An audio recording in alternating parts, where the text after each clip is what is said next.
And the strains of the PHS Marching Mohawk Band performing the alma mater brings us live to Parker Field tonight as the Piggott Mohawks are set to take on the Newport Greyhounds in 3A3 high school football action. Tim Blair along with Sean Parker to bring you the call of the game tonight as a very key 3A3 matchup pits the Mohawks and the Greyhounds. As we await the teams to enter the field, the 4-1 Greyhounds come in to visit the 3-2 Mohawks, and both have been on a little bit of a different path, Sean, since the season got started. Well, the Greyhounds come in tonight with one loss in the conference to Hoxie. Week before last, they just dismantled Walnut Ridge last week. The Mohawks have not gotten off to the conference start that they expected to have, so they are looking to get one in the win column tonight as they come out on the field with the American flags blazing. Piggott Mohawks come in from the north end zone, the Newport Greyhounds from the south as we prepare for high school football action here at Parker Field on YHC TV and YHC.com. Glad to have you aboard tonight. As we mentioned, this does have serious playoff implications. The 5 teams from this conference will be going to the postseason. 3 get to host first-round games, and everybody's going to be lined up with 5. And well, they are 5 quite well, led by the Prescott Curly Wolves. Indeed, indeed. This conference, as we've talked about many, many times, is tough. The Greyhounds formerly played at Class 4A, but they've been down here in the conference since last year, and they're going to stay, or since the year before last, they're going to stay. Rivercrest is moving out of the conference, but the Greyhounds are here, and they have a program stacked from top to bottom. That's right. You had a chance to see a very talented junior high program last night, so we can expect them to reload. They also have a lot of good young talent, and they will be kicking the football off to the Piggott Mohawks to get this one underway here before a good crowd. Going to be short. Going to be fielded by Johnny Jones, and he's up over. Got to get Johnny Jones. He's got an escort. Got Hayden Lemons on the block. Hayden's going with him. Those one block, cuts back cross field, does the twist, and down inside the 10-yard line. Johnny football with a return for the Mohawks deep into Newport territory. Good job by Hayden Lemons leading that charge, not to hit him in the back. And not getting caught on the block from behind. He had to be a lot. That was the senior wisdom coming in there, not to pull off a dumb block and have that one called back. Great job by John Jones, the senior, with a big kickoff return to start this one off. Well, the Greyhounds won the toss and deferred to the second half, so the Mohawks took the football, and they've got it right inside the 10-yard line. We'll call it the 9-10. As they come up with that full house backfield, 2 tight ends. Gossett under center, hard snap, pulls the Greyhounds off, and that was probably planned as the Mohawks are going to get a free 5 yards deep in the red zone early into this contest. Well, half the distance to the goal. Still first and goal. Not exactly ball control when you knock off big chunks like that, but we'll take the points if we can get them there early on against these tough Newport Greyhounds. The Mohawks went to Newport a year ago in what was a heavyweight battle, just a slugfest, that the Greyhounds came out on top 7-6. Piggott's going to run up the middle, and that is close. Close to the goal He's line. short. And there's a pile up and a stack up right there. So we see Lemons in the backfield along with Jones and Harrell. He now comes to the sideline. Buchanan comes in. We've seen Gunnar Shaw there in the backfield quite a bit so far this year, but we're going with a bigger lineup against the Newport Greyhounds, and I think understandably so. Dalton Phillips came up, made a play from that defensive tackle spot.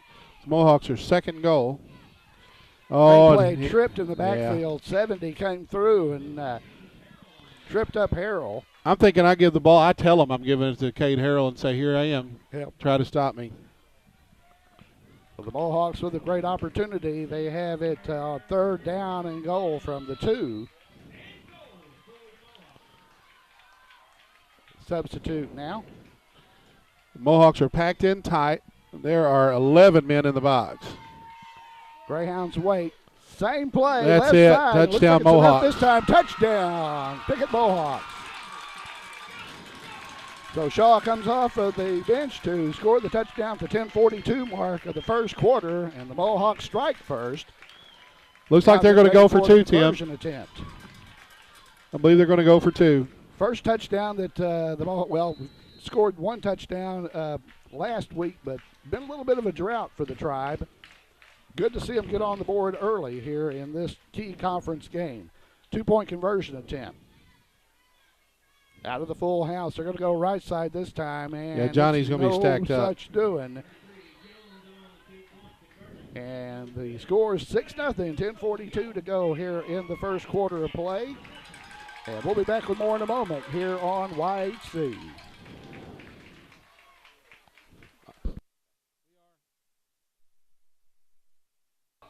Parker Field, where the Mohawks have taken a 6-0 lead on the Newport Greyhounds. A big return from John Jones, setting up a Gunner Shaw touchdown. So at the 10:42 mark, the Tribe with the advantage and set to kick off to the Greyhounds. Short, kind of a high pooch kick over to the left side, bounces around, and good pressure all the way. The Mohawks down there making the tackle. I believe that was Trydell Fryer, and we'll see him most likely coming out at quarterback for the Newport Greyhounds. They also have Cash Forrester. They have another quarterback. He's primarily brought in, number 16, for passing situations for the Greyhounds. He's put it up quite a few times this year. You may see things a little bit different from the Mohawks tonight, as they're going to go with the strong side set. And that defense, they got that 5-man front, 2 backers. And here it is. That's what they're looking for, and not much doing. He faked it to Richardson, I believe it was, and then went for the keeper. And that was Dylan Bellers crashing in and making that tackle from that left end spot. Well, Beller's doing a good job this year. In fact, he's got quite a few tackles. Leading the way are the linebackers, and then Nate Mallard. Once again, out of the shotgun formation. Here come the Greyhounds. There's the snap. That's a give. It is given off, and the sweep. Great job to come through. There's a football on the field, Tim. Ball loose football on the field. And a Mohawks scramble. have it. The Mohawks say they've got it, and they do. The official agrees, I believe, over there. Turnover on the play. Ball comes loose. The Mohawks come up with it. The crowd reacts accordingly as the Tribe, with a couple of big plays here in the first quarter, have a chance to extend a 6-point lead. Well, Not sure who came up off the bottom of the pile, Sean. Tariq Richardson had that football, and he got caught for a loss. And then to add insult to injury, the ball pops loose. Mohawks have it again, deep inside Greyhound territory at the 30. And the Mohawks keeping the Newport offense off the field, and that is an important thing if you're going to play ball control. There's a quick pitch. Left side. Got a little bit of a lane out there, but a hard hit. There's Johnny Jones with the carry. Well, that's the junior. Garrett Bodie come up to make the stop, not until he gained 5 yards. But he make has it 4 about yards. A 5-yard gain. Let's call it about 4 long 4. So it's going to bring up a second down, close to 6 to go for the first down. Football spotted just outside the 25-yard line of the Greyhounds. And it's October, Sean. That means that the weather's cooling down a little bit, and it feels a little bit more like football weather, too. We're about a week away from having real football weather, Tim. Gossett. That was keeper. He kept it. Greg He's around Gossett, the end. left side, gets a block, goes down and is inside the 10. Good block out there. Who was the lead blocker on that one? I believe it was Lemons again, wasn't it? It was, as Lemons was leading the charge, as they had a jailbreak to the left. Good job that time by junior quarterback Trey Gossett on the keeper. Takes it down just outside the 10. It is going to be 1st and 10. They can get down to about the 1 and pick up a first down. Well, Gossett. Shaw in the backfield, I believe, there with Jones and Harrell, and is going to get the nod. Left side on the spin. Yeah. Back to the line of scrimmage, and check that. I believe it was Hayden Lemons on the carry. Yeah, he got a couple, going to be inside the 10. Again, it's not first down and goal, or second down and goal. No, it's going to be 2nd and 10 again now, as the Mohawks have the football just inside the Newport 10-yard line. We're at the 8:45 mark of the first quarter, 6-0 Mohawks if you're joining us late. The big Johnny Jones return on the opening kickoff sets up a Gunner Shaw touchdown. Mohawks trying to take advantage of a turnover now by the Newport Greyhounds. Oh, snap too soon. Came in on the nudge, I guess. I'm not really sure what happened there. No, but Gossett did what you do. You recover, and you just Gossett try to go covered forward. it He up. lost about a yard, but I'm not it'll be really third sure and if they 10. were going to go on the nudge with a silent snap count that time or what, but there was a little bit of a mix-up between quarterback and center. Luckily, the Tribe hangs on to the football. The senior center, Alex Gibson, who is an all-district performer and a good kid all around. That's right. We don't see many problems out of them. That's something you can depend on as Lemon's back into the ball game. They break the full house, wing on the right. Spin move back inside, but it's going to be a short gain. Going to bring up Lemons fourth down. again on the carry. So you know, the gonna junior bring up fullback. a fourth down now for the Mohawks. They have the football deep in Newport territory, but facing a 4th and about 7. And it's a pretty long 7 at that, Sean. Well, Lane Buchanan, number 34, has been banged up, the fullback. He is in the lineup at the moment. As Johnny Jones going to split out to the right. 2 backs in the backfield with 2 tight ends. Let's see what Coach Harrell draws up for fourth down. Gossett under center. He's going to give it to the first man through, and nothing going. He ain't going to get it. And I believe that was Buchanan, wasn't it? That was Buchanan on the carry. All right, so the ball goes over on downs back to the Newport Greyhounds as the Tribe unable to capitalize on the turnover, on the earlier turnover. We're going to thank Piggott Realty, Mike and Pat Patterson for residential, commercial, agriculture, real estate. Anywhere in Clay County and beyond, let Mike and Pat serve you. They've been serving the area for many years. That's 870-598-3142, Piggott Realty, Piggott, Arkansas. Single back out of the shotgun, split wide, 2-man to the right, 1 to the other side, but the Mohawks got to wrap up. Broadus there, hit him again. He breaks loose. That's Joe Broadus, I believe, the fullback. Yeah, and he was have caught. A good gainer. He was back, and a hit was made, but you have to wrap them up. That's right. And if he's one of those stout, kind of a built low to the ground type guys like Lane Buchanan, and hard to tackle at that. So, well, that was about 9, 2nd and 1 for the Greyhounds. Buchanan comes into the football game for the Tribe. Same formation, wide house to both sides. Shotgun, single back, brought us back there. And he's going to get the nod straight up the middle and has, I believe, enough for the first down. I think he's got it, Tim. He's got a first down. Once again, they go to the big guy. Well, they didn't give him the spot I was expecting, but he's got to have it.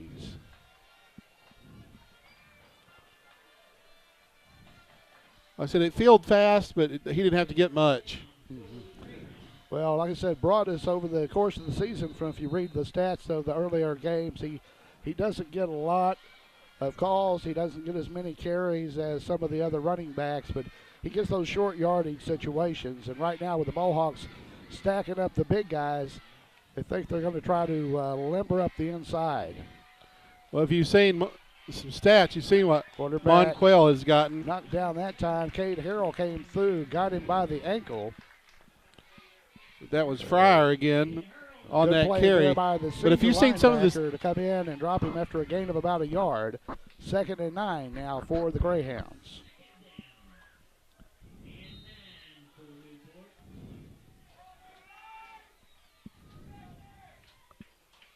They break the huddle, bring him up to the line this time. 1 split out. Triple wing on the right just about. Quarterback keeps, there's the line, hit again. Good containment by the Mohawks.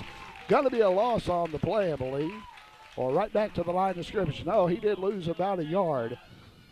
So that's going to be a loss for the Greyhounds. And the Mohawk defense so far doing a great job of containment against the very potent Newport offense.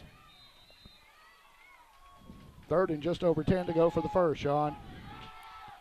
Yeah, they're going to bring out 4 receivers again in the set. 2 to each side. Broadus stays in the backfield, the lone back with the quarterback. He'll take the snap and look over in the flat left side. Has his man. Caught, catches made, but a good job of the Mohawk defense that time to He's going to be to the receiver, and he's one of the favorite receivers for that quarterback. But it's going to be 4th down for the Greyhounds. And let's see if they punt it away. Number 20 is falling back like he's going to punt the football. J.T. Haynes is in punt formation. And the Mohawks have a man back at the 40. That's number 5, Gunner Shaw. And he's inside the 40. High snap. Back, good pressure, but they pull back. Line drive on it. Bounce is going to be downed by the Greyhounds at the 40-yard line of the Mohawks. So the Tribe makes another defensive stand, and with 4:03 to go, we've got a 6-0 ball game from here at Parker Field. We're going to stay right here and thank Pumpkin Hollow. Thanks to Darrell and Ellen Dalton. It's Pumpkin Hollow time. The season began September 16th and 1993. It's the fall attraction that draws guests from all over the country.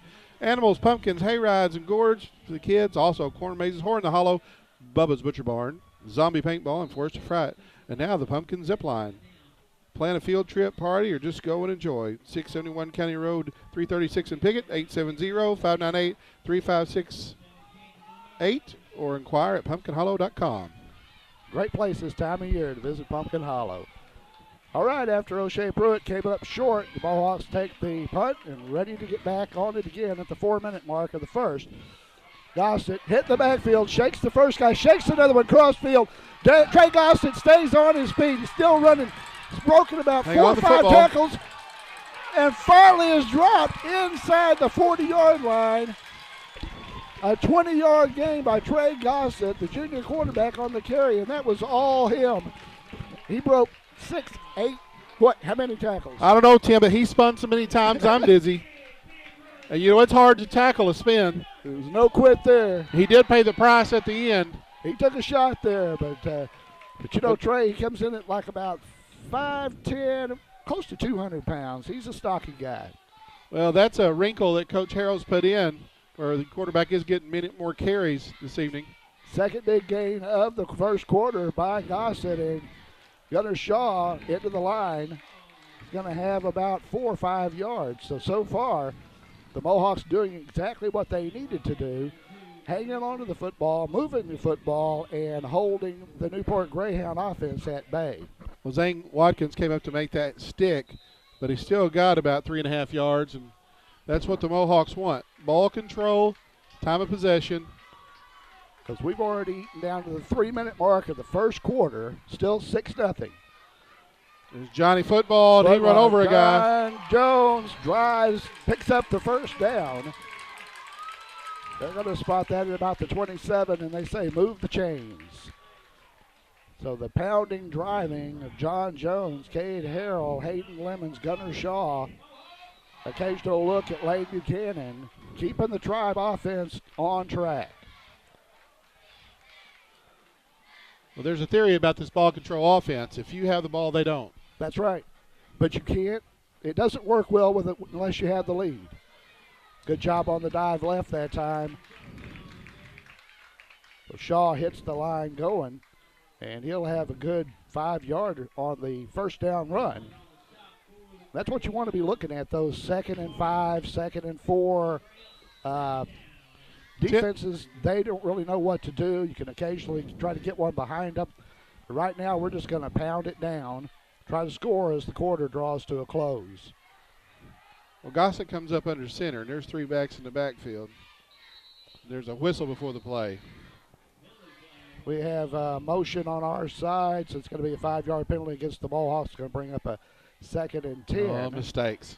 One thing, Tim, that Coach Harrell teaches often is your body language, And right now, I think that some of the Newport players are showing a little body language as their hands are on their hips, their heads are hanging a little bit, as the Mohawks definitely had the momentum, but it's mistakes like that that just happen that can take the momentum from you. If you believe some of the message boards, the loss at Hoxie, the people that were there said they showed up flat, played flat. And I'm hoping that's the team that showed up here tonight. And there's a corner. Jones, right side. He's got a gap. He's got a run. He's taken to the corner. Touchdown, Mohawks. 1:42 mark of the first quarter. The Mohawks tack on another to make it 12-0. Coach Michael's going to have to get off the field before they get him for penalty. So the Tribe with another big hitter increased the lead at the 1:42 mark of the first quarter, and a lineup for the conversion. Tried to go for two to get it to a 14-point game.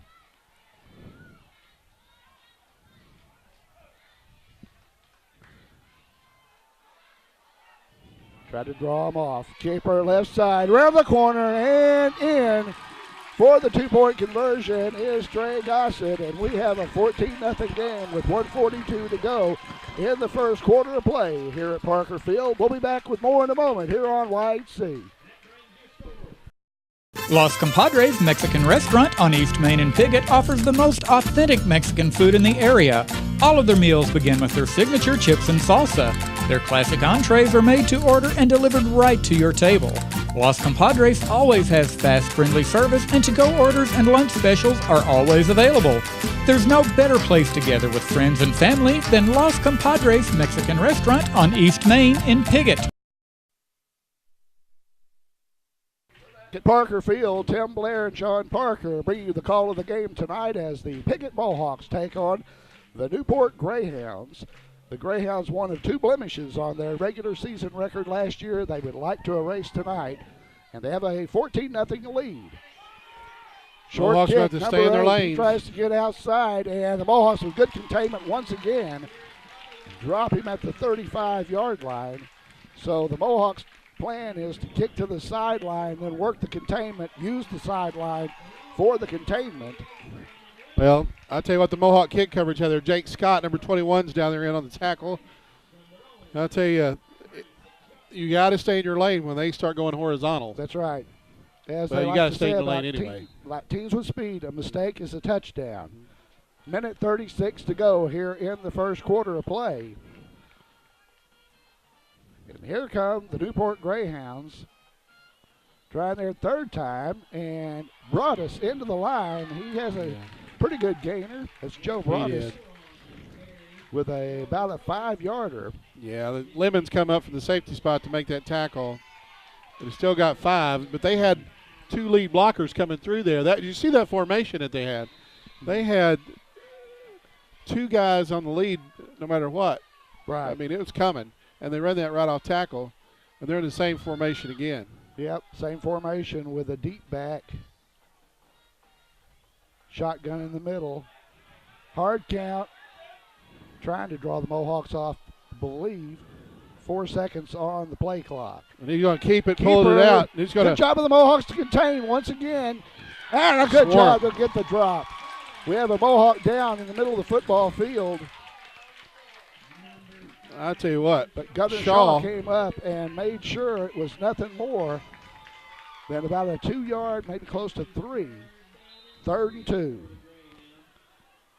Well, the Mohawks have a. I believe that's Luke Boyd coming Boyd to the limping sideline. off. Luke's at starting offensive guard. Dr. Mallard's taking a look at him. He just took a shot. He'll try to shake it off down there, and there's the snap. Back to Broadus. Big guy into the line. Man, he does not tackle stood up. easy. He's going to have the first down, but is driven out of bounds over here right at the 50-yard line. So it'll be 1st and 10 for the Newport Greyhounds at midfield. They list Broadus at 5'10", 210. 5 foot 10 inches tall and 210. And I played at 5'11", 235, but I was a slow backup tackle, not a fullback. Well, he looks hard to bring down. Yeah. Yeah, he's gotten he's up into the 300 yards, I believe, rushing so far this year for them, and they're looking over to the sideline. The clock stops, so it won't start until the snap. They're running the play clock down to 4. Low snap. Give it off to 2. Good. There you go. What a great job that time. Who came through? Was that Elijah Bellers? They Gossett. Trey Gossett came up to make that stop. Great job to come in, crash in, and drop the runner for a big loss for the final play of the first quarter. The Mohawks with a 14-0 lead here on YHC. For the fastest, friendliest service around, visit us at Piggott Pharmacy on the Square. We provide free local delivery and curbside service. Additionally, we have competitive pricing, easy prescription transfers, and a free vitamin program. We're locally owned and operated. Come by Piggott Pharmacy today, where our patients are our family. Shop Grey Elephant Clothing in downtown Dexter, Tuesday through Friday, 11 to 5, and Saturday, 10 to 3. We have all new fall arrivals in women's and children's. We're excited about our fall merchandise. Come in and see us today.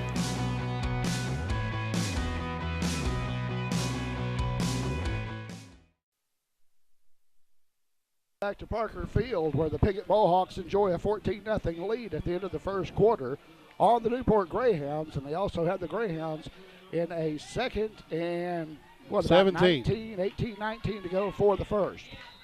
But we found out that can be a dangerous play. Those long plays, they usually pull something out, and here comes a pass. Pressure applied. Good job. They flush the quarterback. He looks across and finds him. He caught it.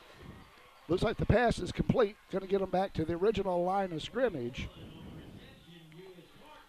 My goodness, so he was flushed. Midfield with 3rd down and 10. He's flushed and flushed and flushed some more, and they still got about 7 or 8 yards out of the play to make it 3rd and 10. I believe, though, on the stats that I saw for this quarterback, that's probably, for Fryer, I think that's about the first reception he's had this year. He's only thrown a couple.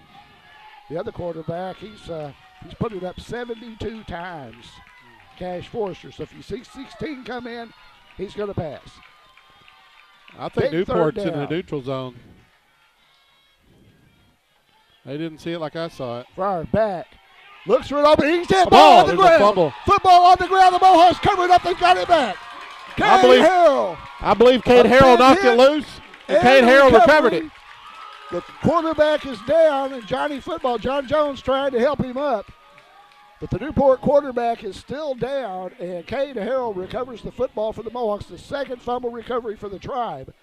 They get the football back with the 11:05 mark of the first half, and a timeout on the field for an injury here. So we'll keep it here and remind you about our Custom Car Care, 788 East Main Street in Piggott. Mark Howell's been in the business, same location in Piggott for nearly 30 years. Full detailing and auto sales. If you want your car to look, feel, and smell like new again, call Mark at Custom Car Care. 598-2571. Again, that's Fryer to Drell. Fryer coming off, and this home crowd giving him a nice reception to make sure they're glad he's okay. Now, we mentioned the backup quarterback, or the other quarterback, is Cash, and we won't see him right now because of the turnover. The Tribe will get the football just inside the Newport 30 or 40-yard line at about the 39. At the 11:05 mark of the first half, we have a 14-0 lead. Let's see. I didn't see if Luke went back out or if he's still on the sideline. I think he's out there now. I don't see him down here on the sideline. So Gossett, who's had a couple of big plays tonight, up under center. Mohawks attempt their first pass. Got it. Looked like Quentin Reed. Or no, it was John Jones is open across the middle. John Jones out of the corner. Touchdown, John Jones. The Mohawks strike on the long pass. 39-yard touchdown at the 10:54 mark to make it 20-0. Jones was open across the middle for a bit, and it looked like the safety turned back, and when he did, Johnny cut to the corner. Gossett unleashed a great pass, and the Mohawks with a 20-point lead here in the second quarter and a chance to extend. And I think that the folks across the way are stunned. I know I'm a little bit stunned, Sean. Well, the Mohawks could come out firing. Gossett snap. He's going to try. That is Hayden Lemons, and he's in. Hayden Lemons with the deuce makes it a 22-0 ball game at the 10:54 mark here at Parker Field. The Tribe has taken the lead and now will battle throughout. It's an exciting one. We're going to keep it right here. We appreciate Dan Gossett Real Estate at 420 East Main in Piggott. Dan and Daniel Gossett, if you're looking for a home or place for your business to operate, call or visit Dan Gossett Real Estate. Proud sponsors of Mohawk Athletics, 870-598-5555. We appreciate Mohawk Mini Storage, Roddy and Kim Rouse. If you need a place to store your things and a way to get them there, call 870-598-7941. Mohawk Mini Storage in Piggott. All right, we still got a lot of time here in the first half, with the Mohawks putting up 22 points, and after only scoring 6 points the last couple of games put together, that feels pretty good, I know, for the offense, as Jones teased it up.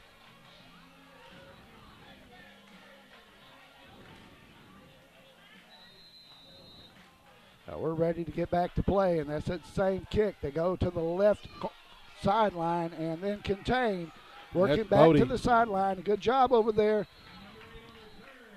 Yeah, that's Garrett Bodie on a. Greyhounds will set up with a 1st and 10.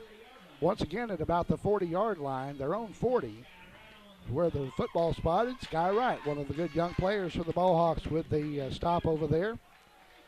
You had a chance to see Sky and Drake Featherston both. Those are a couple of players that are really developing well as sophomores. And when we start looking at who's going to fill some of these spots going forward, been seeing some good minutes out of a couple of those guys. There's a couple of big kids in that class too. 3 really big linemen. Oh, there he is. You said it was coming, Tim, and you're right. Oh, no. There's a flag, and I think that they're going to say get us. maybe a hit out of bounds. It's over there in that area. Yeah. Mohawks are going to get a Cash unnecessary Forrester, roughness. 6'3", 210 junior. How about that? According to Max Preps, that's the 73rd time he's passed it this year. And the Mohawks are whistled for a personal foul penalty. Apparently hit out of bounds or took him to the ground too hard. And gives the Greyhounds good field position, 1st and 10, just outside the Mohawk 35.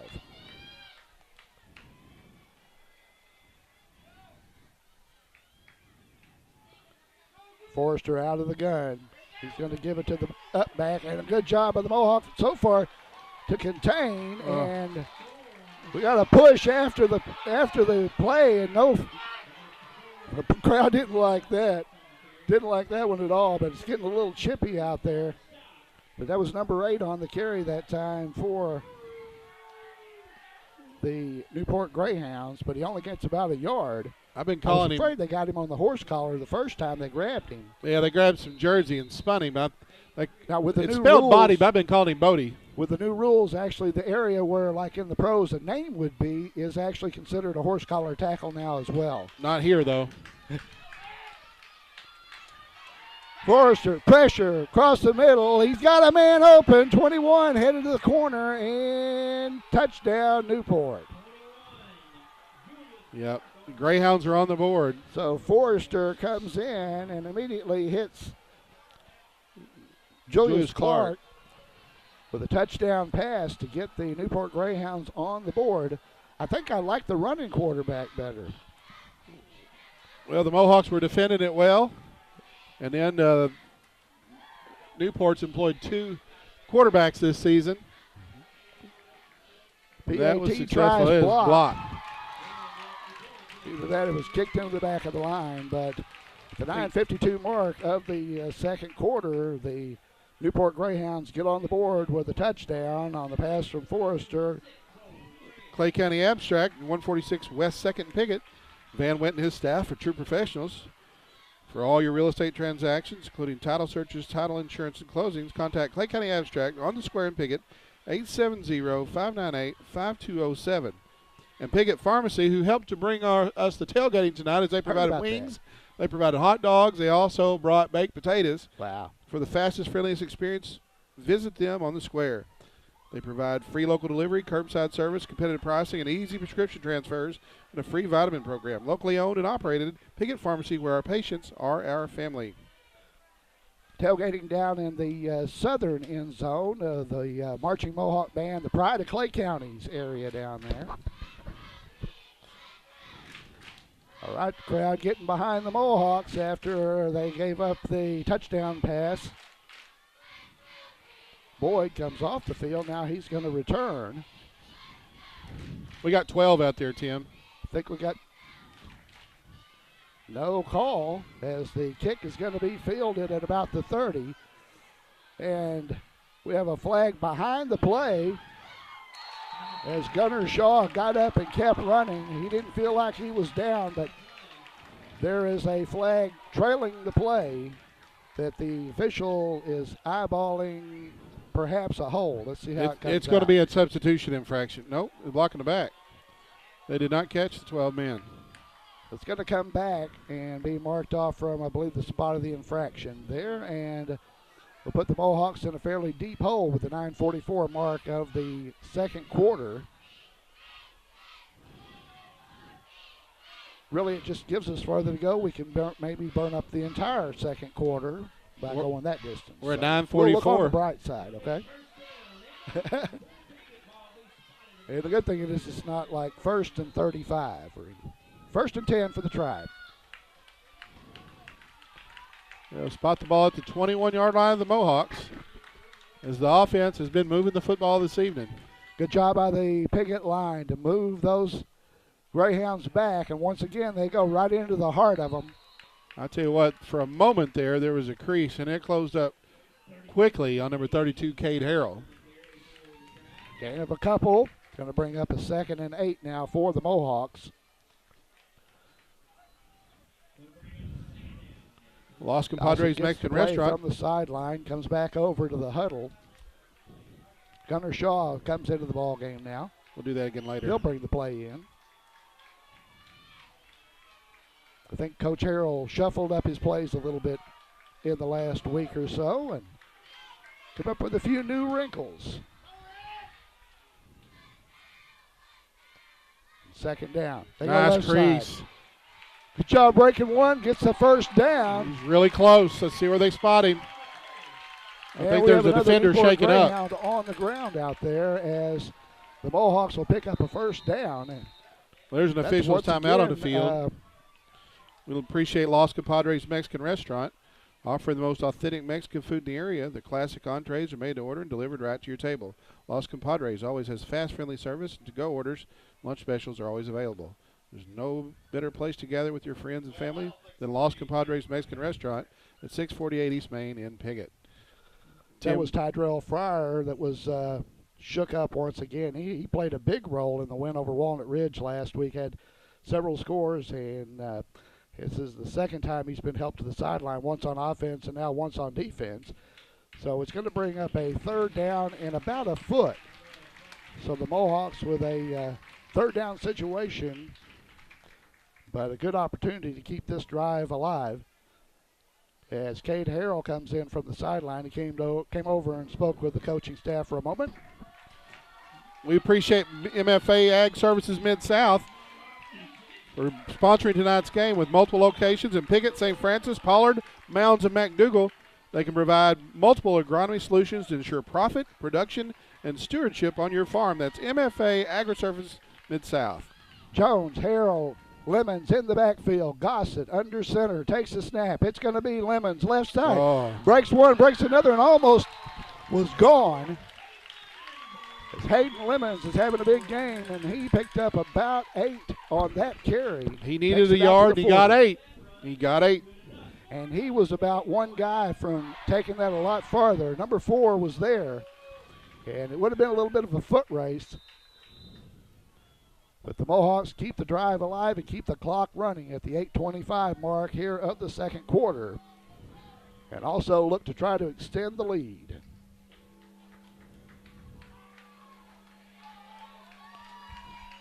On 1st down, Shaw back into the backfield with Jones and Harrell. He'll take the dive straight ahead and has a couple, maybe 3. About 3 yards on the carry. There's a scrum for the ball, but they ruled him down. I don't know what they're fighting about. 2nd down. The big pile up there, and several of the Greyhounds, I think, are catching their breath as they get up because a few of them, number 70 there, he's gimping around a little bit. And the Mohawk line, I had a chance to talk to Coach Harrell, and one of the things that he felt like the reason they lacked sharpness was not enough contact in practice. That changed this week. They've been hitting each other, and they were ready to hit somebody else, and it shows tonight. Well, they've done some shuffling on that offensive line as well. Yeah, Second Fuller. man through. I believe it's Jones on the carry that time. He is stacked up at the 45. I think he might have got the 46. That's kind of like what we saw a lot of last week is our running backs were running into an area where there were already 3 people basically laying there. And if you don't have that gap, you don't have an opportunity to get your feet down and head it uphill. Well, it's going to be third down about 4 as the Mohawks have the football resting at their own 46-yard line. The center, senior Alex Gibson, has his hand on the football. There's a handoff to 5. Gunner shot. He has met. He has pile drive. Right at the line of scrimmage.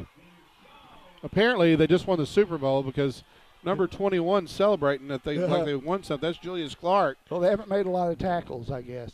So that's going to bring up a 4th down. Lemon's back into the ball game, and Shaw will come to the side.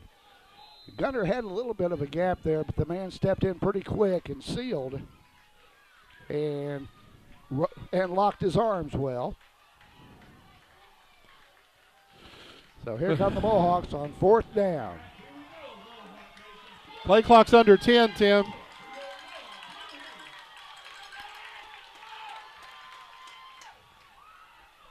Gossett, keeper, round the left He's here. gonna have Trey it. Gossett has the first down and then some. Once again, junior quarterback Trey Gossett feeds the inside of the line. They bite, and he picks up a first down. Well, Good you're job. looking there, and you decide are they going to do a hard count? What are they going to do? They got timeouts left, and they've really utilized Gossett more tonight as they've added a wrinkle to the offense. Dan Gossett down there, he's diagramming the play up for the grandson there. All right, so first down for the Tribe. Football inside Newport territory at the 47. 5:47 to play till the halftime intermission here at Parker Field. Mohawks with a 22-6 lead, trying to extend. Same play And they scored try a around the touchdown on. outside. John Jones had a man, had a couple to beat. Good job that time to run him down from behind by, I believe it was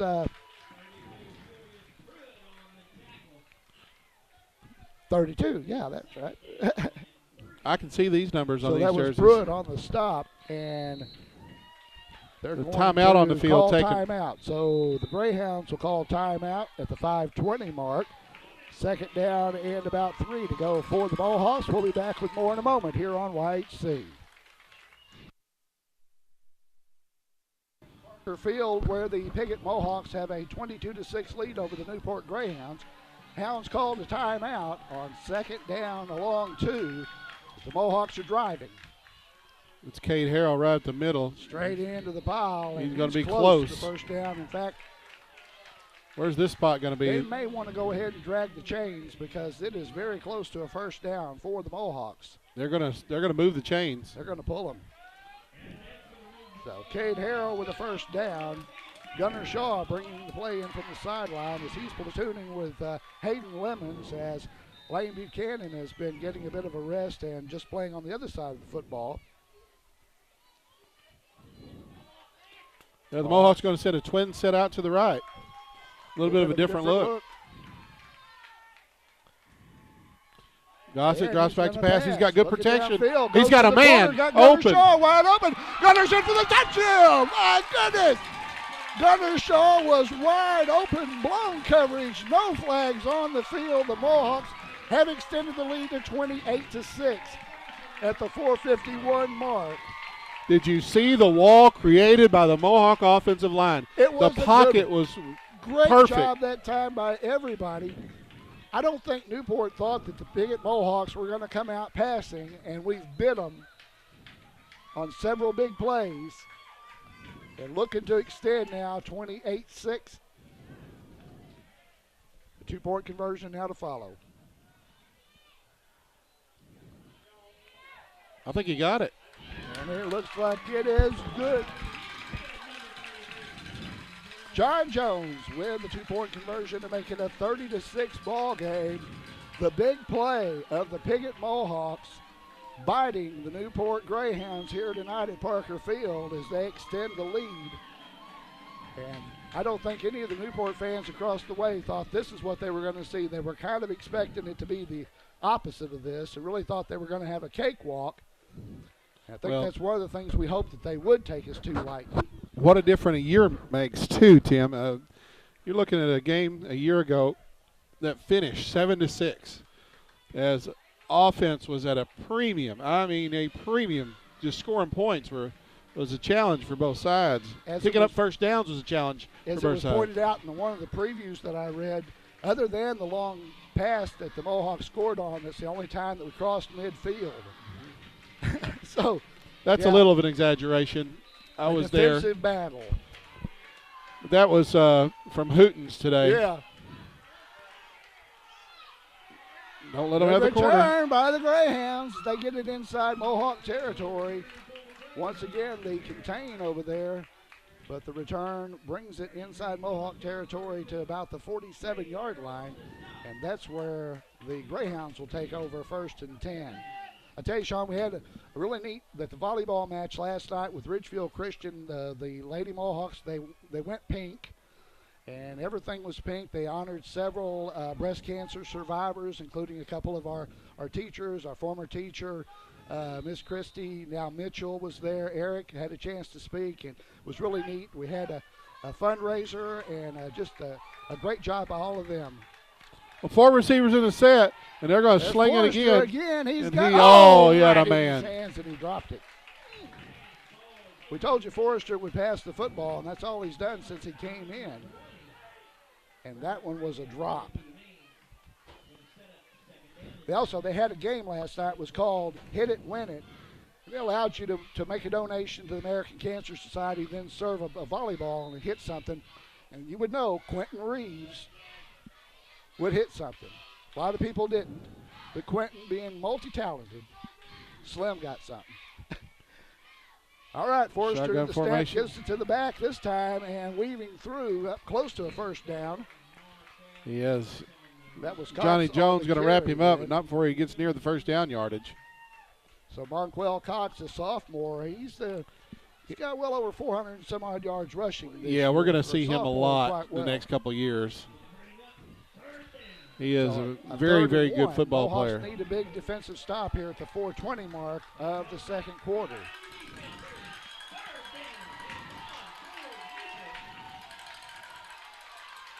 Forrester, hard snap. He gives it to the up back, shakes one, and we got a hold. Behind the play rather. It is enough for the first down. Let's hope that's a call on Newport. We're going to play the down over him. If they saw what I saw. So Mason Tillman makes the stop for the Mohawks as a hold is called against Newport, and that will really it was a pretty good run.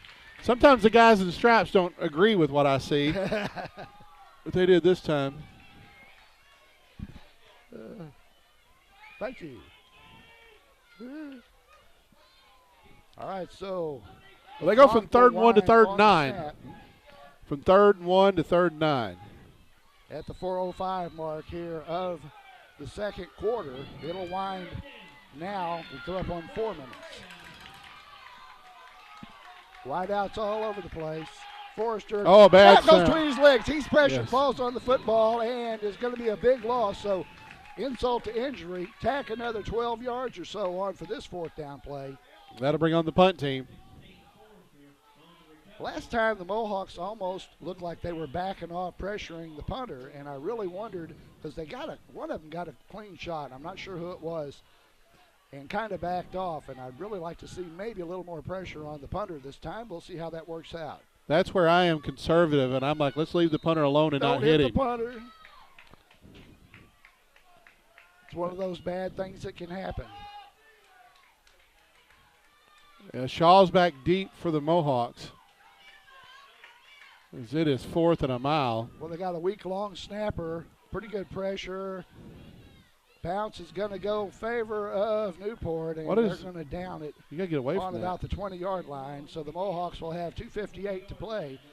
But once again withstand a Newport drive, mostly thanks to a couple of mistakes by the Greyhounds. And the Piggott Mohawks get the football back at the 2:58 mark here of the second quarter.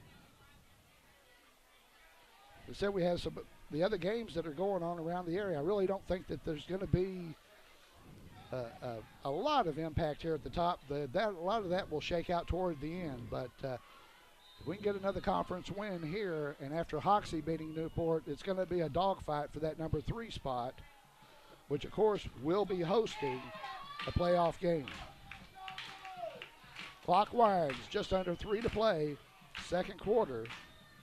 Greyhounds moved, handoff inside is a short gain for the Tribe. Well, the Powell moved a little bit as the Mohawks pick up positive yardage. So Johnny Jones with the carry, picks up about 2 yards on that.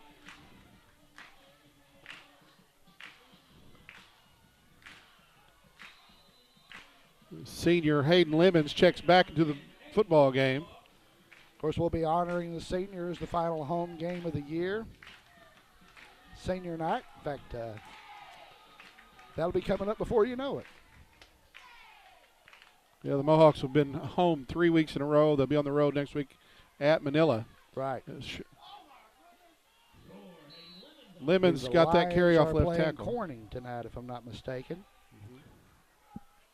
So Hayden Lemons, right now with coming up on the 2-minute mark, you just want to hold on to the football. You'd like to get a first down to go ahead and extend this drive to the point we can take it into the locker room at intermission. But Newport doesn't seem to be interested in trying to get the football back before the end of the quarter, so we'll just go ahead and take what they'll give us. As Coach Don Campbell always says, you take what they'll give you, because they're always wrong. The Newport player unloaded on the Mohawk line on the hard count. That'll stop the clock for a moment. So that's going to be a 5-yarder. So a couple of penalty flags here in the second quarter. I'm sure Coach Hensley is not going to be too happy whenever he does have an opportunity to visit with his squad during intermission. So changes it to a 3rd and 1 at the 1:30 mark. I'm not sure if I'd want to unleash another one. The Mohawks have hit on a couple of long passes, and it's quite tempting as this quarter starts to wind down to go for the home run. Maybe pick up a first down here, then air one out.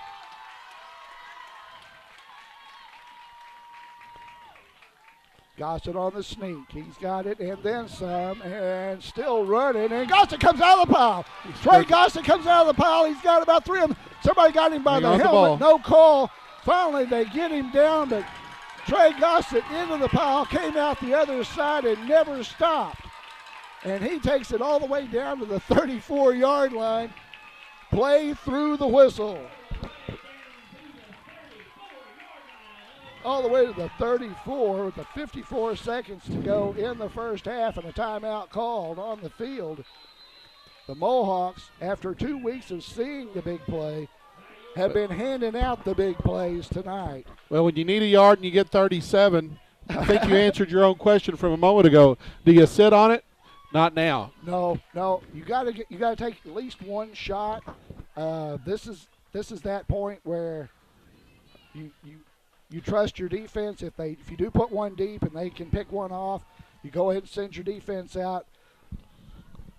Hope that Cash Forrester doesn't hit anything funny. Well, the Greyhounds are going to get the football to start the second half. That's right, but they're going to be in a hole. But we have a 30-6 ball game right now here, late in the second quarter of play from Parker Field as the 3A3 Mohawks and Greyhounds battle. As Sean mentioned earlier, Newport, they'll be a part of this conference next year as well, but we lose the Rivercrest Colts, and we're thankful of that. We pick up the Harrisburg Hornets, who are just coming off of a drought, but they are improving. So I think I like the matchup better with the Hornets. And the drive is comparable, right? Well, 54 seconds remaining in the second quarter. I think Goss is probably leading the team in rushing at this point. Well, he just picked up 37 on that one. First down, Mohawks. Straight ahead, Harrell, big pile, nowhere to go, and they stack him up right there. And they're just going to let the clock run down here, it looks like, as Harrell gets up off the bottom of the pile. The Mohawks do have timeouts to burn. Riley, the last man up off the bottom of that pile.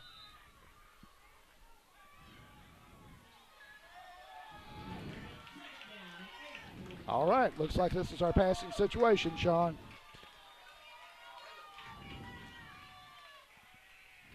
Nope, they give it on the counter. And they were hoping Gunner would have a hole there, but they're going to take a timeout. Call timeout with 16 seconds left here in the second quarter of play. So, as Sean mentioned, the Mohawks will be on the road next week at Manila to take on the Lions. As things progress, it's going to get pretty interesting here, as again, with Newport falling to Hoxie. That's put the Mustangs in a pretty good position, but they're going to have to play both Osceola and Rivercrest. So this one is liable to go right down to the wire. Of course, Rivercrest, Osceola, they'll play in the final game of the season as well, and that could have implications on how everybody finishes as well. But we know we're basically going to be playing someone from 3A5, which includes the number one team in the state, the Prescott Curly Wolves. But if we come out as anything but the 5, we won't have to see them, at least not right off the bat. Indeed. Because I like the 3 spot. You get to host, but you pick up a 3 from another, and that could be a favorable. There's a big 3A matchup, I think, in the 2-3A with Melbourne and Clinton. Clinton's a top 10 team. They run the same style offense as the Mohawks do. Right. And Melbourne, who was in our conference once upon a time, they're ranked 12th or 13th, and depending on which poll you look at. Third down. Keep it on the ground. Got a man open. John football. Johnny Jones going to the corner. John Jones got one man to beat, and it looks like a horse collar tackle. Get a timeout. They pull him down out of bounds with 7 seconds to go at the goal line. John Jones breaks another one. They had done everything they could not to get the horse collar because they brought him down from behind, but Jones takes it down, and Michael Harrell will burn his final timeout. But whatever he changed between last week and this week has worked. Tim, there's a couple of schools of thought here. You have one play if you run it. Yep. You have 2 chances if you throw it. Right. 7 seconds and no timeouts. I think, no time to spike. I think we're going to see Gossett on the keeper again, but I'm not sure that Michael's that easy to predict. Let's see how that turns out. Field goal would not be a bad option either. Well. We don't need that much. But if you run it, you have one play. Oh, here we go. They're lined up tight. Gossett wanted a jump pass, comes out, throws it, but it's incomplete. See, now we got another Pass chance. is incomplete. Clock will stop. And you were right, Sean. We're going to get another play because he passed. But they were on him. It was almost like a victory formation. They were lined up tight. Well, they had a jump pass called right there. I've seen the jump pass come out of that formation a lot. It was defended well by Newport, but the incompletion gives the Mohawks another chance to score before halftime. So they'll line it up this time, and I'm sure try to stuff it in. So here we go. Final play of the first half. Right side. He's in there. And it Touchdown. is touchdown! Piggott Mohawks score as time expires in the first half, and now we'll have the conversion attempt, and then we'll go to the locker room with at least a 30-point lead.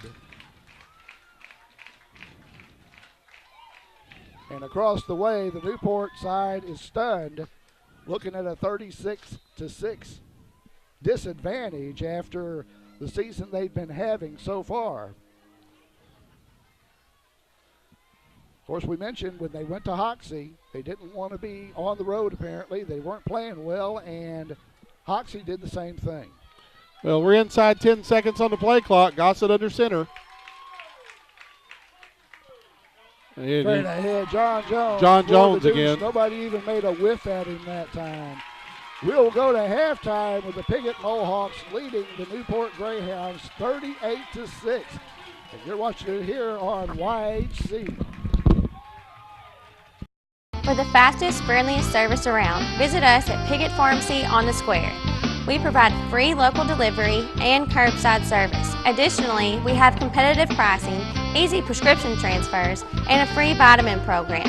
We're locally owned and operated. Come by Piggott Pharmacy today, where our patients are our family. At Ag Explore, we're farmers too. So we know that farming's never been a 9-to-5 job. Just like the farmer, we work overtime to bring you whatever it takes. Solutions like InZone help you retain 47% more nitrogen, with an overall average increase of 12 bushels per acre. Imagine what InZone can do for you. Ag Explore.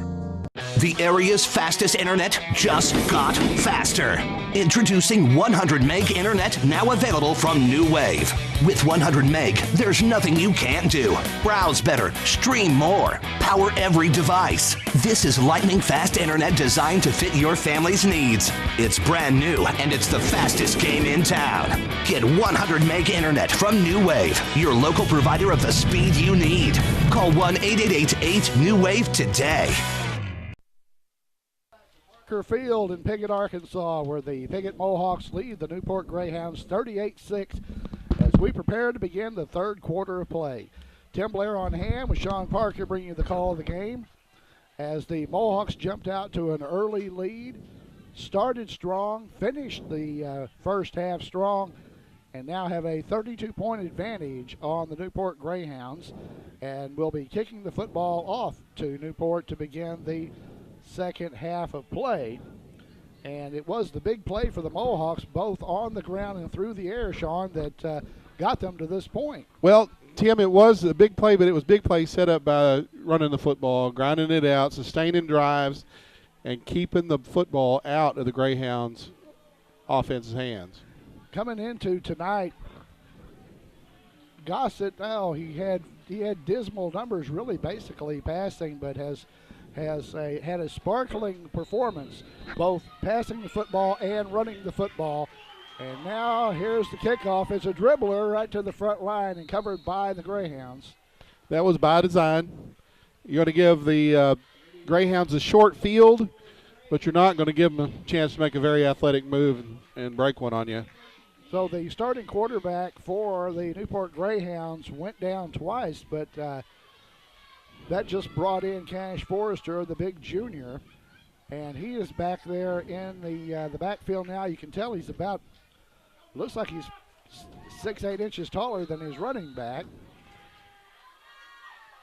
And he will give it off to Broadus. Broadus straight into the line, had close to a first down until he started going east and west. He retreated. He's going to be a few yards short. So Joe Broadus was coming out of the backfield, took the handoff from Cash Forrester. Straight ahead for about 8, second down and about 2. Football in Mohawk territory at the 46-yard line. Broadus in the backfield. 2 wide to the right, 1 to the left, and Broadus is going to get it straight up the middle. Well, there's a gap in the hole there. Going to have the first down. Yes. It looks like they've adopted our former game plan, line up and just pound. Well, Slim Reeves makes that tackle, but he held on. It's a first down, spot at the 38-yard line of the Mohawks, 1st and 10. So Broadus with the first couple of runs and getting good yardage through the middle. They trying to soften it up, perhaps to break off a pass as Forrester once again out of the gun. He does look to his right. He has a man out there, but it's going to be well short of the first down. Well defended out there by the Mohawks. Well, his tackles will be made quickly by Gunner Shaw. And he comes up a little bit gimpy there. That was Hayden. Clark, who had scored the touchdown earlier, the only touchdown of the game for the Newport Greyhounds on a pass.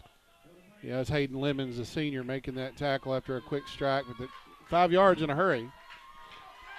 So 2nd and 5 for the Greyhounds. Same formation. He's going to give it middle. Hand off in the middle, and be close. Broadus is going to be short, I believe, of the first down. They're going to spot him up there short by about a yard. John Jones leading the way for the Mohawks on the tackle. Number 77, Luke Carpenter, is going to check back in for the defensive line of the Mohawks. It's 3rd down and short. A little bit more size up there as the sizable Carpenter in. 3rd down, Broadus straight ahead. He's got the first down and then a bit. Just about a yard extra as he was stopped out there. Tillman was leading the way, and John Jones coming over to help make the stop for the Mohawks, but he was already into that territory. Well, they're going to move the chains. Greyhounds systematically pounding. And the one short pass from Forrester, and he's back again. There was movement. It was the up back that was he was rocking in his stance, and he got caught. So he started moving back before the snap, so it's going to be a 5-yard penalty, 1st and 15 for the Greyhounds. Didn't know if they were going to catch it or see it, but you caught it, huh? From the 32 now, Forrester gets the play from the sideline. Again, starting quarterback was knocked out. That's Tydrell Fryer. He was knocked out of the ball game twice, actually, as Broadus gets the nod. Broadus into the crowd, comes out the other side, still running, and he's going to have close to a first down on a 1st and 15. Joe Broadus has about 12, 13 of it back. He is hard to tackle. Tough to tackle. That was like the play earlier where Trey Gossett, everybody thought he was down, he came out of the pile.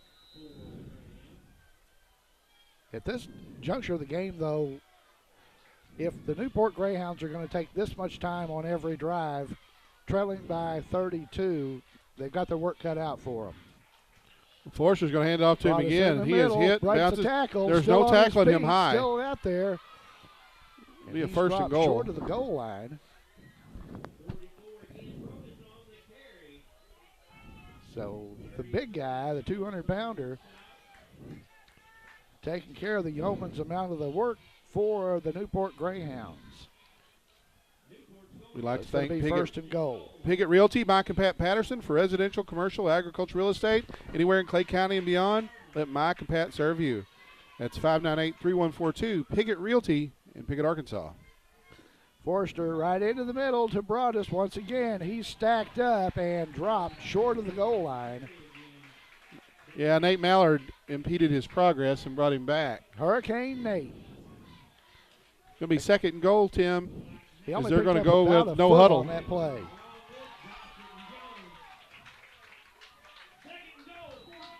Same formation. Forrester, same play, and they brought us in the backfield again. So that time the Mohawk defense penetrating and hitting him in the backfield. That's going to bring up 3rd and goal now for the Greyhounds, and he picked up on the spot, looks like about maybe 4 or 5 inches. Big play. They're Forrester looking to toss it. Pass. Looks over the left side. Almost picked. Gossett would have had a long way to run. Could he have pulled that one in? As Trey Gossett was defending on the flare pass over on the left side. And we have another Newport Greyhound really slow to get up. That's number 70. Dalton again. Phillips has been down a couple of times today. He's been limping and favoring the leg. Greyhounds not only on the short side of the scoreboard tonight, they're also taking a bit of a licking. And it's showing in the number of starters that have had to make their way to the sideline. Now 4th and goal. 4th and goal. Coach Michael Harrell playing cheerleader down there. He's trying to get the band, the fans, everybody fired up. Tim, Mohawk offensive guard Luke Boyd is in street clothes. Not a good sign. Here's the 4th down play. 4th and goal. It's a snap. It's Brodus. Hit in the backfield. Hit again. Shakes one tackle and goes in standing up. He was hit. He was hit.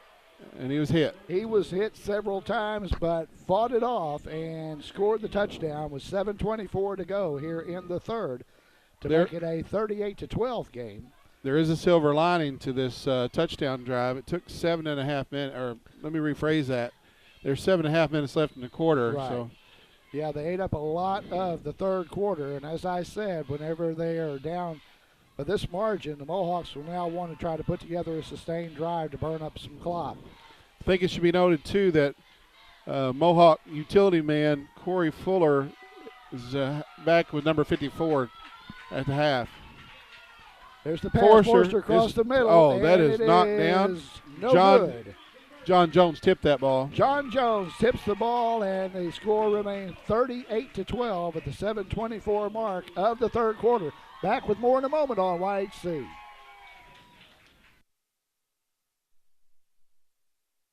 Field where the Newport Greyhounds ate up a big chunk of the third quarter score, but unable to get the 2-point conversion.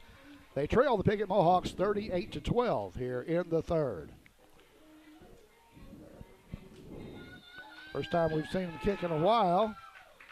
And it's a high kick. A high, relatively short kick. It's going to be fielded on the 30, and whistles all over the place. Well, what happened was one of the Mohawks signaled fair catch, but Mason did not call a fair catch, but they blew it dead. So are they going to make us take the ball at where he caught it? Yeah.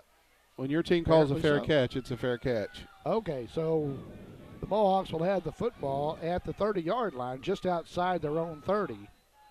The Mohawk faithful do not agree, but I don't think they know the ruling. Well, let's hope that's the worst thing that happens to us tonight. And here come the patchwork Mohawk line. Currently, the Mohawks, Trey Gossett comes in from the sideline with the play. Mason Tillman down on the sideline over here waiting. He may get a shot here in a second.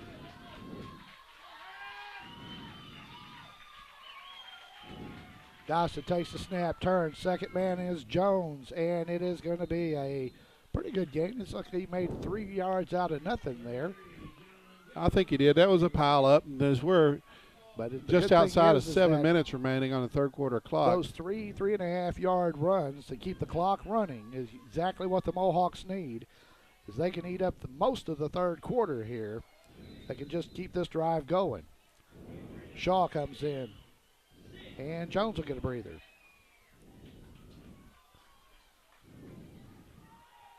Football just inside the 35. Second and along 6. There's Gunner, Shaw. and he's going to have a first Gunner down more. broke loose. He's got 2 men to beat. It's going to be a foot race. Gunner Shaw's got 1 man to beat. 21's going to try to get him. Goes for the ankles, and it is going to be call him down short. on the 1 yard line. Gunner Shaw thought he had it. The official marks him down on the 1 foot mark. Ran down by Julius Clark. And Clark is slow to get up, and he looks like he's cramped up. The Mohawks strike on another big play. Gunner Shaw into a crowd, out the other side, and almost all the way to pay dirt. Well, they're spotting it at the 1, but that'll give the Mohawks ability to burn off more clock. So they don't need the chains. It's first and goal.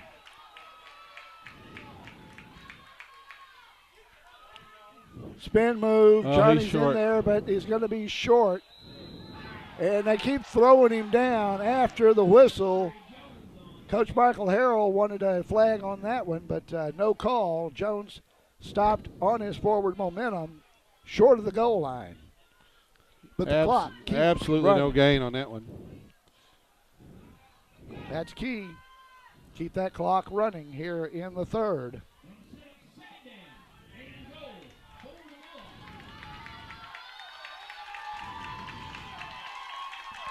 Clemens in the backfield with Harrell and Jones. It's going to be Gossett on the keeper. Man coming behind him, but he cuts the corner and in for the touchdown.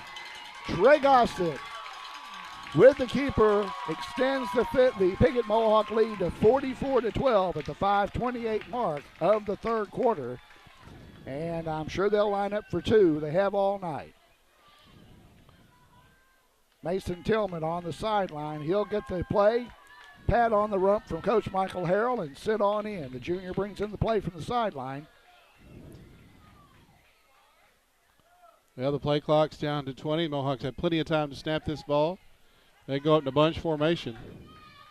They got him up tight. It's going to be Gossett on the keeper. Straight ahead. No signal. Indication is no good.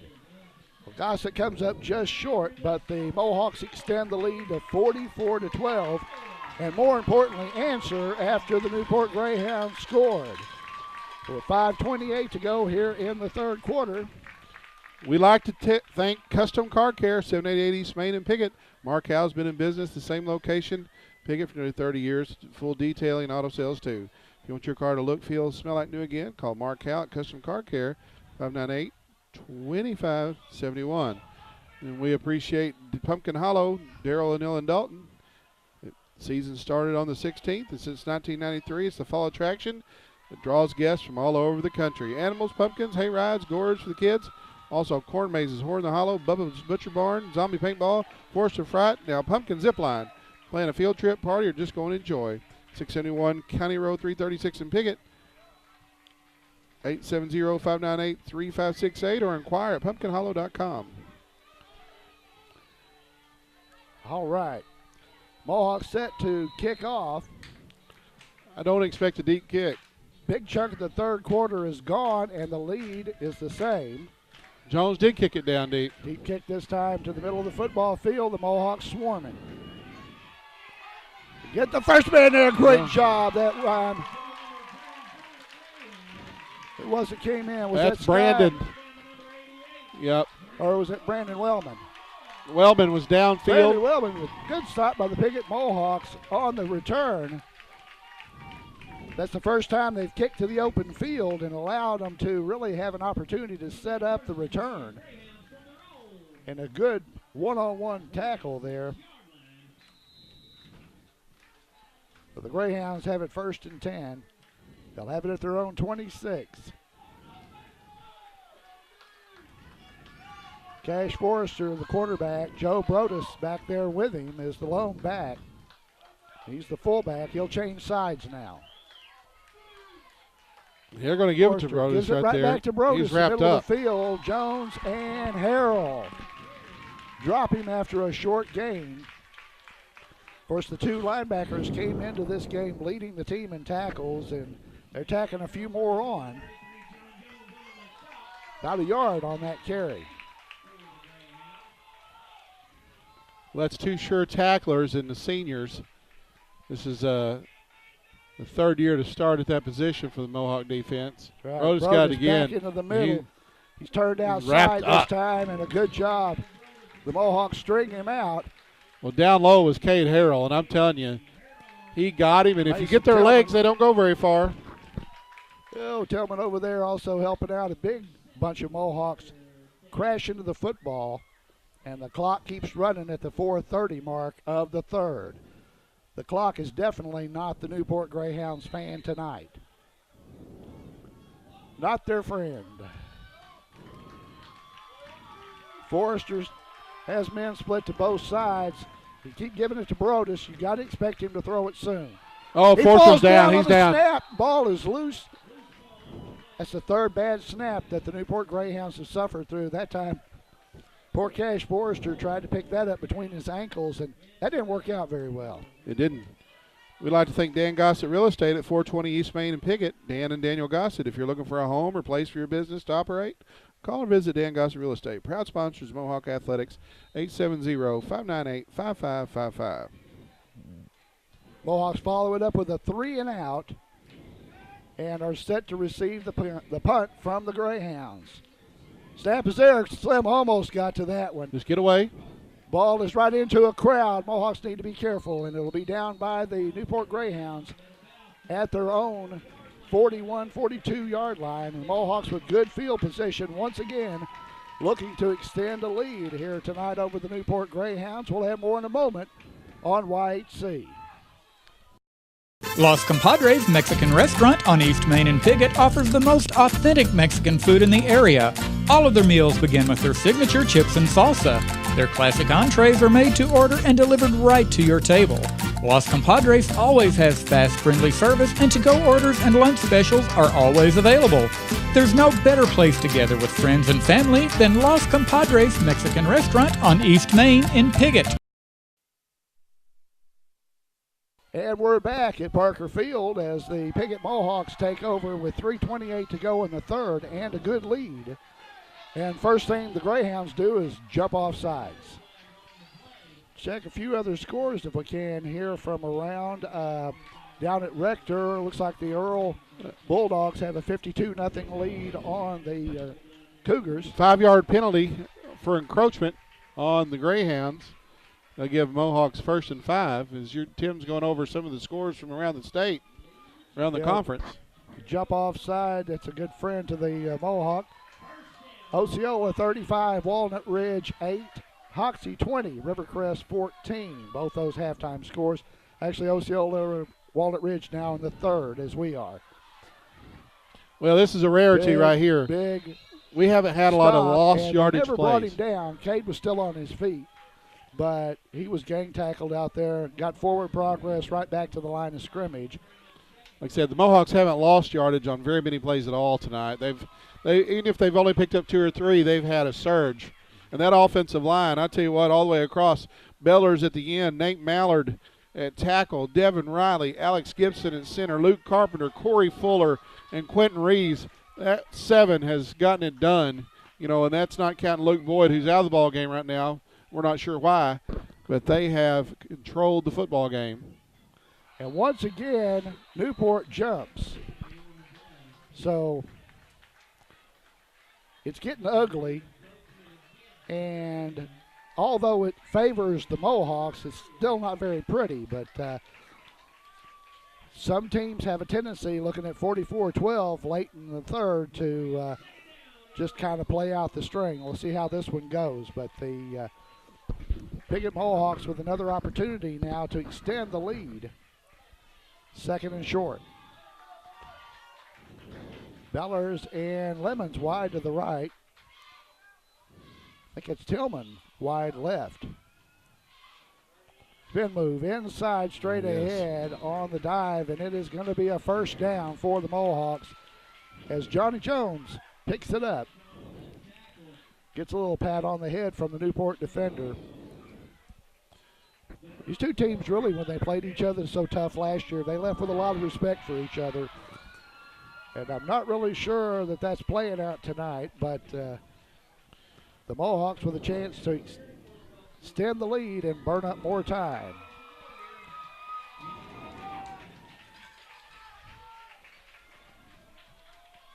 Quentin Reeves wide to the left, way out wide to the left. Jones is on the wing. They turn, give it back to Gunner Shaw, and Gunner's hit right at the line of scrimmage and dropped for a short gain. We appreciate Mohawk Mini Storage. Rodney and Kim Rouse, if you need a place to store your things, a way to get them there, call 870-598-7941. Mohawk Mini Storage in Piggott. Van Winton and Clay County Abstract in Piggott and his staff are true professionals for all your real estate transactions, including searches, title, insurance, and closings. Contact Clay County Abstract on the square. Piggott, Arkansas, 870-598-5207. 9 seconds on the play clock. 1:18 on the clock in the third. It's going to be Hayden Lemons, left side. Hayden's going to have a couple, maybe 3, but it's going to be well short of the first down and bring up a third down situation for the Mohawks. Shaw will come in as Hayden comes to the sideline now. Platooning that halfback spot. That's a nice luxury to have Hayden and Gunner. They're both different. Hayden much larger, rangier kind of guy. Gunner, smaller but much quicker. So 3rd down for the Tribe. Back, Same give play. to the second man. And only got he's him gonna twice. be pulled down from behind after a short gain. Well, that was John Jones on the carry for the Tribe, but he's going to be short. That's going to be the last play of the 3rd. There's no need to run No this need or to snap punt. it. No need to punt at all, so we will see what the Mohawks can dial up. That was O'Shea Pruitt. He leads the team in tackles as time expires in the 3rd quarter. We have played 3 here at Parker Field. The Piggott Mohawks lead the Newport Greyhounds 44-12. We'll have more in a moment on YHC. For the fastest, friendliest service around, visit us at Piggott Pharmacy on the Square. We provide free local delivery and curbside service. Additionally, we have competitive pricing, easy prescription transfers, and a free vitamin program. We're locally owned and operated. Come by Piggott Pharmacy today, where our patients are our family. Shop Grey Elephant Clothing in downtown Dexter, Tuesday through Friday, 11 to 5, and Saturday, 10 to 3. We have all new fall arrivals in women's and children's. We're excited about our fall merchandise. Come in and see us today.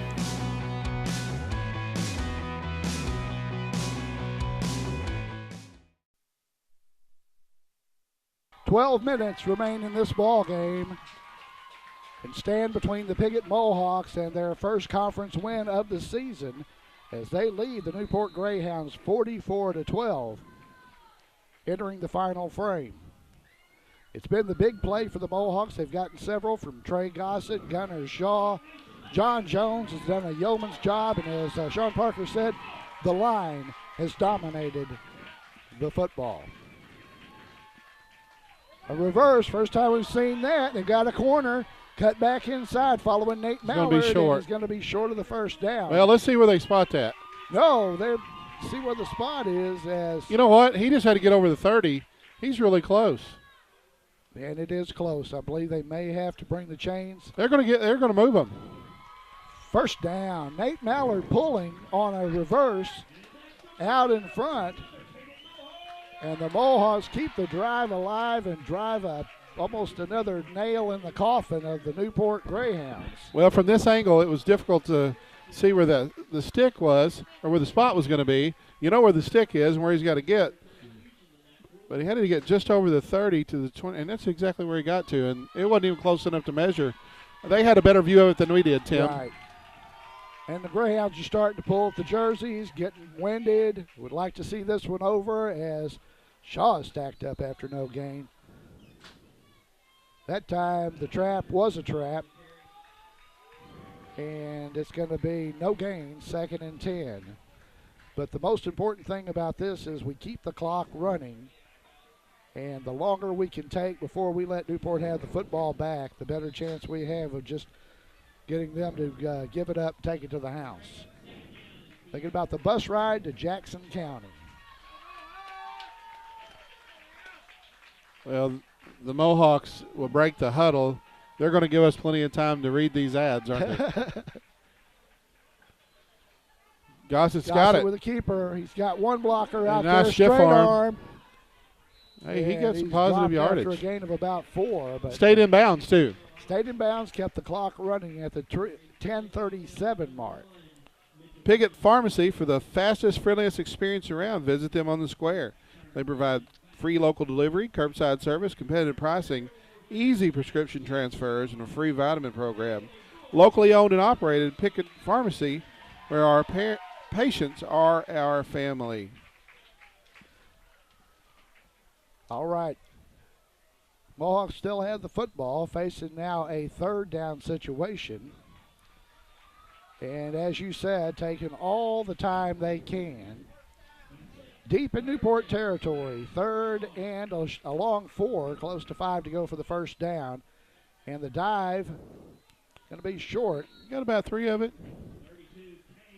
So the senior, Cade Harrell, dives into the left side and picks up a good chunk of it. It's going to bring up a 4th and just about 2, 4th and a long 1.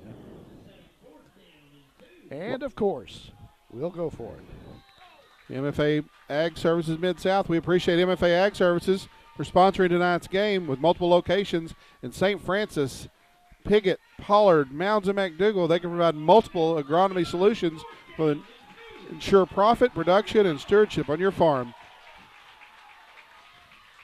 Fourth down. Looked like there might have been early movement. Big pile. It's close. Pile, and it is close. Spot looks favorable.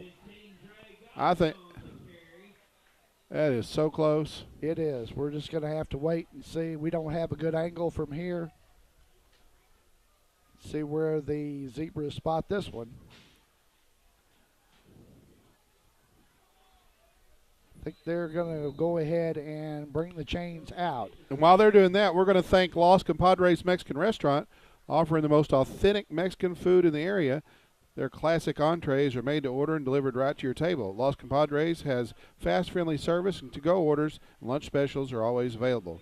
There's no better place to gather with friends and family than Los Compadres Mexican Restaurant at 648 East Main and Piggott. Short. Well, a little shy. Short by about a foot from what we can see here. Well, that means that the Greyhounds get the football at their own 8-yard line. With 9:09 to play in the ball game, trailing 44-12. So the Piggott Mohawk defense has done a great job, only giving up a couple of big plays, and they've done a great job of containing the speed of the Newport Greyhounds, and that's been important. So this is a key drive. They can shut them down here. This ball game's over. Or if Newport's going to burn up 7 minutes trying to score. Expect them to go out, and they do. Pass to the and he's side. down. I don't know why they didn't blow the whistle. That was Clark over there. And it is enough for about a 3-4 yard gain. Well, he came down, he put his hand to the ground, his knee went down, and they just let him keep going. Now we have a official timeout. Yeah, we have an injury timeout for the Mohawks. Looks like Dylan Bellers is a little shaken up. Doc Mallard out there walking him off. Dylan's had a little bit of problems with an ankle this year, but he's also had a shoulder that's bothered him. A shoulder problem as well. So I don't know whether you had a chance to read the story in last week's paper. We referred to them as the beat-up Mohawks, and they were a little bit beaten. But as the Greyhounds found out tonight, you don't want to back an injured animal in a corner. That's probably the worst thing you can do.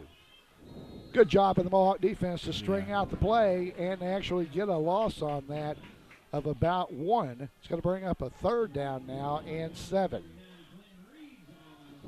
So Reeves and a host of Mohawks strung the play out. And he remained inbounds, so the clock is still running.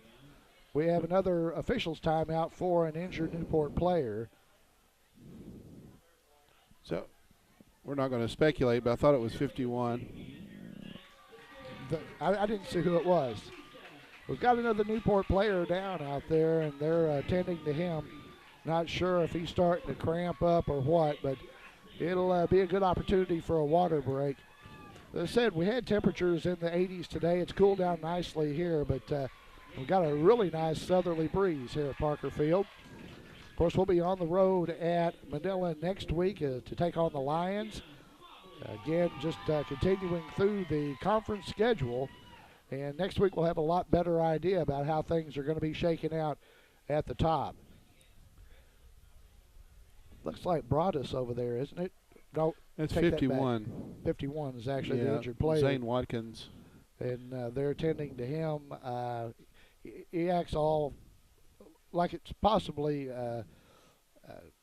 could be a cramp, could be a hamstring though. So we're not going to speculate on that. We don't have a very good track record on speculating anyway. So it's another starter for the Greyhounds. That was Emery at number 50, not 51. Emery is a big kid, and they are assisting him to the sideline. We've talked a lot about the weight room, and I think that it's times like this when, and I'm not saying that every member of the Mohawk was like religiously in the weight room, but I've been up at that old gym in the middle of summer, and the handful of guys that were up there working their guts out, it's showing up now. Forrester and the flat, and he didn't even have anybody to go to. Yeah, Forrester had Pruitt open in the flat, and he just sailed it. Pruitt, the intended receiver, he has caught more passes than anybody, I believe, this year. He also leads the team in tackles. But it's going to stop the clock, and it's also, more importantly, going to bring up 4th down. Now, there's no – well, I guess they are going to punt it away. This late in the ball game, I'm not really sure what the advantage of punting is, but the they Mohawks lined up in a punt formation. The Mohawks have nobody back. High snap, he pulls it down, pressure applied, but the kick's away. We got one guy running down there, kind of loafing down, and it's going to be good field position for the Mohawks at the 38. Flag trailing the play, and I'm not sure. There were 2 Mohawks and 1 member of the Newport Greyhounds back there behind it, and we're going to have a personal foul. Got unsportsmanlike. Newport, unsportsmanlike conduct, and that's going to be whistled on number 10, and he's going to the sideline. No, it's against Piggott. It's against us. Nope. Sorry about that one. So the Mohawks with an unnecessary penalty at the 8-minute mark of the ball game. They're backing it on up, and that will give the Greyhounds good field position where they were going to have to start inside the 40. They're going to be inside Mohawk territory now at about the 47-yard line, 1st and 10. No, the Mohawks are going to retain the football. It was a dead ball foul, but they're going to be pushed back, and that's a – you don't want to get a personal foul. You especially don't want to get 2 personal fouls. So it's at that point of the ball game where you have to start thinking about it. Well, the unsportsmanlike conduct just pushes you back. You just can't afford anybody to be ejected. Nope. Because they're out next Mohawks week, too. Keep pounding. There you go, Kate. Nope. Was that John? That's Jones. Johnny Jones. These jerseys are nice, but I have a hard time reading the number on them. They're hard to read, yes. So Jones picks up a good 6-yard gainer, takes it into Newport territory. And it's going to bring up a 2nd down now for the Tribe, and the Greyhounds are thinking about the bus ride.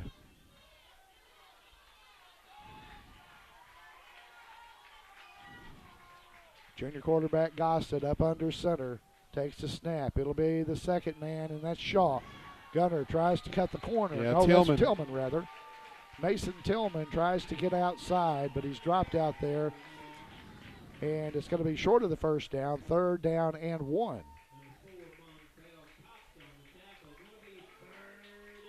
So Tillman getting a carry there for the Tribe. It's not quite time for all the subs to come in. And I'm not sure that Coach Harrell really wants to play the subs so much because he feels like it doesn't keep his starters sharp. Well, the Mohawks are going to try to milk this clock. Stay in bounds. And Lemon's out of bounds, but he has a 1st down. As he gets it to the 40-yard line, he'll have an extra 3 yards or so. Stops it with 6:32 to play in regulation. We're not at the point where the mercy rule would be in effect, so the clock will stop. That's about where the Mohawks would have had the football before the penalty, and it's the 39-yard line, 1st and 10. The clock stopped. Yep. We'd like to remind everybody, Monday night, the Lady Mohawk volleyball team will observe senior night activities. So everybody reminded about that. Congratulations to the Mohawk tennis teams for winning another district title down at Allen Park. I think they got Mohawks that was something moving. different. The pitch back to Shaw, but the movement before the snap. Procedure. So Coach Harrell is giving some of the teams that he'll be seeing later in the season a few different looks, some things they haven't seen before, and some of it's working pretty good. Shaw to the sideline, and Hayden Lemons returns. First and 15 from the 44. Clock stopped on the offensive penalty.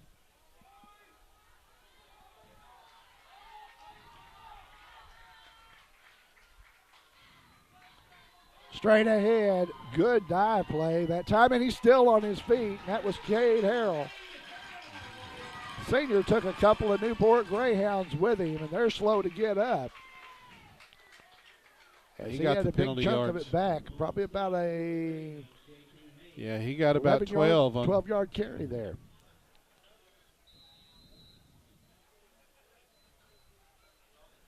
So the Mohawk ground and pound will be featured prominently the final 6 minutes of this ball game, as it begins to look like it is in hand. Shaw will split wide to the right. Gossett turns. First man through is Harrell. Yeah, and he's got another one. Another first down. That should be enough for the first down, as the senior running back linebacker pounds it in. And is that Riley getting up a little bit slow, or is that Carpenter? But it's enough for another Mohawk first down. And now that they've moved the chains, they'll wind the clock at the 5:35 mark. Well, the Mohawks threw a couple touchdown passes in the first half, but there's been no need to do it here in the second half. No need. With a good lead, you want the clock to run, keep it on the ground. You might do something as a little surprise. And there's the spin move on the counter, and stayed in bounds. Shaw stays in bounds. Oh, Lemons again. I'm having trouble between Hayden and Gunner. But senior running back Hayden Lemons with another good gainer. He's inside the 10. So it's going to be first and goal.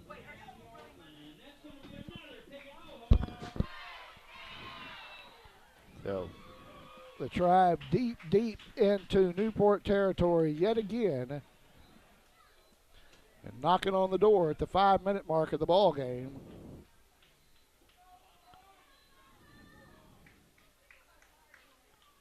Out of the full house, Gossett takes the snap, turns. Going to be Jones, cuts inside, and it's going to be close, but they're going to spot him at about the 1. And another Newport Greyhound, very slow to get up. Well, it might be number 70 again. It's the same Newport Greyhound. Yeah, he's had trouble all ball game, so I got to commend him for just still being out there. So second and goal for the Tribe, as Jones is short of the goal line, stacked up at about the 2. You get the feeling they can go ahead and score now. You almost want them to maybe take another play to run a little more clock, but see if the Mohawks can stuff it in here at the 4-minute mark.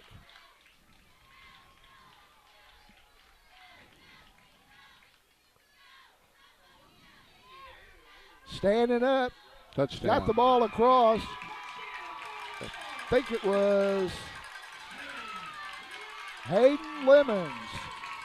Senior Hayden Lemons at the 4-minute mark of the ball game makes it a 50-12 game. And the Tribe will line up for 2. Turbo clock. It'll run the final 4:01 like you can't believe, but that's okay, as this one is all but over. Play out the string and play the alma mater. I haven't heard our boys. Well, Jones is going to line up to kick the extra point. Okay, we're going to have a PAT attempt.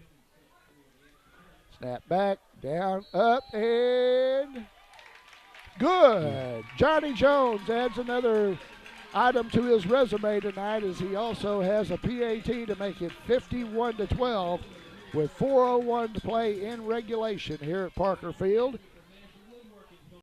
For the fastest, friendliest service around, visit us at Piggott Pharmacy on the Square. We provide free local delivery and curbside service. Additionally, we have competitive pricing, easy prescription transfers, and a free vitamin program. We're locally owned and operated. Come by Piggott Pharmacy today, where our patients are our family. At Ag Explorer, we're farmers too. So we know that farming's never been a 9-to-5 job. Just like the farmer, We work overtime to bring you whatever it takes.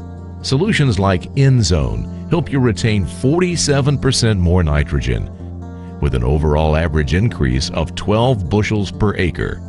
Imagine what InZone can do for you. Ag Explorer. A lot going on this weekend. As Chris just reminded everybody, they've got the Lakeside Market coming up tomorrow out at Heritage Park. As the Newport coaches leave the box, there's not much more they can do up here. So, well, Thursday night, for the first time in a month, the junior Mohawks will be here at Parker Field as they'll take on Manila. That's right. They'll play the Manila Lions here. We should have a 7th grade game, and then we'll have 7 p.m. kickoff from here at Parker Field as the junior Mohawks return home after the long road trip to Osceola, Rivercrest, and Newport. Indeed. Let's see what they do this time. Last time kicked away into the wind, but it's not much of a win. Let's see what Johnny Jones does. Line drive kicker is going to be picked up to number 1, and he has some blockers out there. He's going to bring it back out to the 39. And Marshall Thomas picked it up, and he returned it back up to the 37, maybe the 38, where they spot it. The way there for the Mohawks. Get a good round of applause from the partisan crowd. Clock continues to run. There's no stopping it now, as we have a 51-12 ball game, and there again, after the last couple of weeks, this has been a welcome change. Only real concern right now is we do have a starting lineman who is in street clothes, so we have to be concerned about that going forward. But the good thing is next week we got Manila, and they're not going to be like we've been playing. You know, Manila always plays hard and plays Piggott tough. They play us tough. I think it may be their homecoming. Pretty sure it might be their homecoming. So, yeah, they've spoiled a couple of games for us in the past. And well, we had to scramble to beat them in overtime last year. Right. And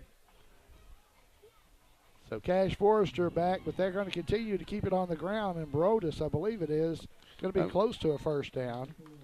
That was Monquel Cox, number 4, the sophomore, and he's finally getting a little more action. There, running the ball for the Greyhounds.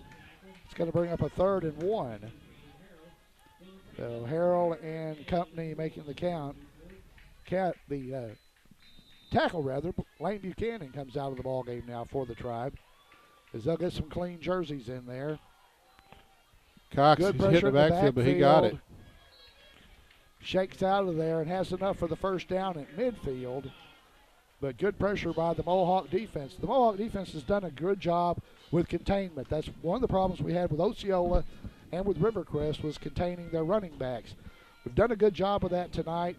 Newport doesn't have the same speed that Rivercrest and Osceola feature, but they have good team speed. And knocking the running quarterback out and containing the passing quarterback has been a good job. Going to be a sweep. Oh, and he's got him. Icing on the cake for Cade Harrell.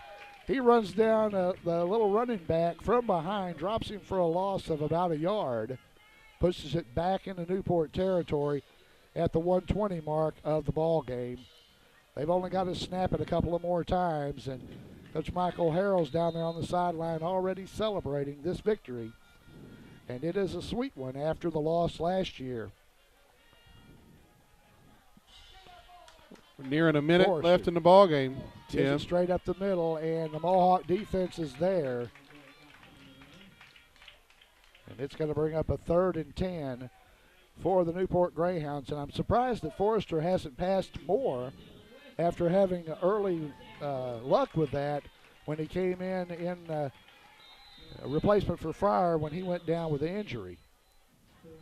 Got another substitution, 60 into the ball game for the Mohawks. That's Dalton James, the sophomore. That 240-pound kid. That's right. He wants to get a hit in before this one's over. There's the snap, handoff up the middle, and a good job of the Mohawk defense.